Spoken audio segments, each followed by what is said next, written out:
वो 10, 15, 20 घरों से मांग लिया, 2-4 किलो हो गए, वो भजन करते हैं। तो हमें लगता है कि अगर हमारे घर कोई प्रार्थना मतलब मांगने आए तो हमें प्रार्थना करनी चाहिए कि आप बैठकर रोटी दाल भर पेट चाय पा लीजिए, या आपकी इच्छा है तो 2 रोटी ले लीजिए।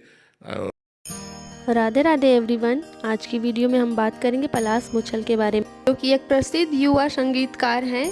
उनकी शादी हाल ही में स्मृति मंदाना के साथ हो रही थी, जो कि टूट गई थी। कुछ निजी कारणों से यह शादी टूटी थी, जिसके कारण वे काफ़ी चिंतित दिखाई पड़े और इसके बाद वो कैमरा में भी नहीं दिख रहे थे। पर काफ़ी समय के बाद वे हमारे प्रेमानंद जी महाराज की शरण में आते दिखाई पड़े। वे बड़े ही नम आँखों से महाराज जी के चरण स्पर्श करते हैं और कहते हैं, महाराज जी, जीवन के भाग दौड़ में संगीत तो मिला, सफलता भी मिली, पर मन को वो सुकून नहीं मिला जिसकी तलाश हर प्राणी को होती है। मैं आपकी शरण में आया हूँ महाराज जी, मेरी सहायता करें। और तब हमारे प्यारे महाराज जी उनको समझाते हुए कहते हैं, बेटा, संगीत केवल कानों का नहीं, आत्मा का भोजन है। जब तुम अपने संगीत में प्रभु को बैठा दोगे तो तुम्हारा हर सुर संगीत बन जाएगा और तुम्हें वह सुकून मिल जाएगा जिसकी तुम तलाश करते हो। पूरे न्यूज़ में इस तरह की खबरें हैं कि पलाश मुच्छल ने चीटिंग किया था, जिसकी वजह से उनकी शादी टूट गई थी। उनके ही कोरियोग्राफर के साथ उनके अफेयर की चर्चाएं हो रही थी। इस कारण से पलाश मुच्छल काफ़ी परेशान थे। तो फिर पलाश कहते हैं महाराज जी से कि हे प्रभु, कुछ गलतियों के कारण मैं अपने निजी जीवन में काफ़ी परेशान चल रहा हूँ। कृपया मार्गदर्शन दें कि मैं पुनः सब कुछ कैसे ठीक कर सकता हूँ। तब हमारे पूज्य महाराज जी उन्हें समझाते हुए कहते हैं कि सफलता अकेले जीवन नहीं है बेटा, जीवन का असली आनंद है सेवा, प्रेम और आत्मा की शांति।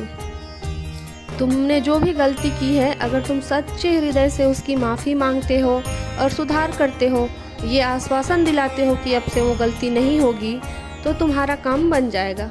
तुम्हें प्रभु भी माफ़ कर देंगे और जो इंसान के साथ तुमने गलत किया है वो भी तुम्हें माफ़ कर देंगे। खूब नाम जप करो, खूब नाम जप करो, प्रभु के शरण में चले जाओ, अच्छे काम करो, बुरे लोगों की संगति छोड़ दो, मांस मदिरा का त्याग कर दो, तुम्हारा सारा काम बन जाएगा। अपनी सारी गलतियों का प्रायश्चित तुम प्रभु का नाम लेके ही कर सकते हो और जिसके साथ तुमने गलत किया है उससे माफ़ी मांग के।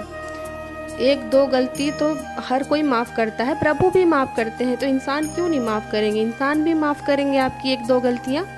शर्त यही है कि आपको सच्चे हृदय से उस इंसान से माफ़ी मांगनी होगी जिसकी आपने दिल दुखाई है, और सच्चे हृदय से प्रभु के शरण में जाना होगा।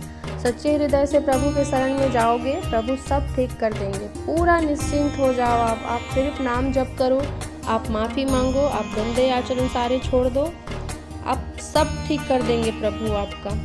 इतना में ही पलाश के चेहरे को ही देख के समझ में आ रहा था कि उनके दिल को काफ़ी सुकून मिल रहा है। वो जिस जवाब के खोज में आए थे प्रभु के पास, वो उनको मिलता हुआ दिखाई दिया।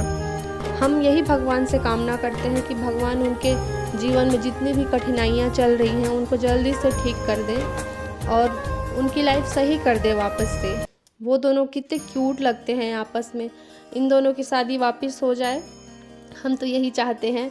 भगवान जी जल्दी से सब ठीक कर दीजिए। हमारे प्रेमानंद महाराज जी को भी ठीक रखिएगा, वे तो हमारे दिलों की धड़कन है। फिर पलाश ये भी पूछते हैं कि कुछ मतलब जो करीबी लोग हैं उनके तबीयत ख़राब हो जाने के कारण वे काफ़ी चिंतित हैं और शादी टूट जाना ही एक बहुत बड़ी बात होती है, उसके कारण भी मैं काफ़ी चिंतित हूँ महाराज, मेरी सहायता कीजिए। तब महाराज जी उनको समझाते हैं कि स्वास्थ्य तो लगा रहता है, बनता है, बिगड़ता है, धन है, आता है, जाता है, इसकी आपको चिंता नहीं करनी है। जो चल रहा है, जैसे चल रहा है, सब अच्छा चल रहा है, आपको इसकी कोई भी चिंता नहीं करनी है। आपके हाथ में जो है आप वो कर सकते हैं, बाकी सब प्रभु के हाथ में है, प्रभु सब ठीक करेंगे। आपके हाथ में जो है, आप इंसान से माफ़ी मांगिए, अपनी लाइफ को आप सही कर सकते हो, आपके हाथ में ये है। फिर उनकी एकांतिक वार्तालाप ख़त्म हो जाती है, जिसमें काफ़ी सारे लोगों को उनके मन में चल रहे काफ़ी सारे सवालों के जवाब मिलते हैं। ऐसे और वीडियोस के लिए हमारे चैनल को सब्सक्राइब करें गाइस और हमको सपोर्ट करें। जय श्री राधे।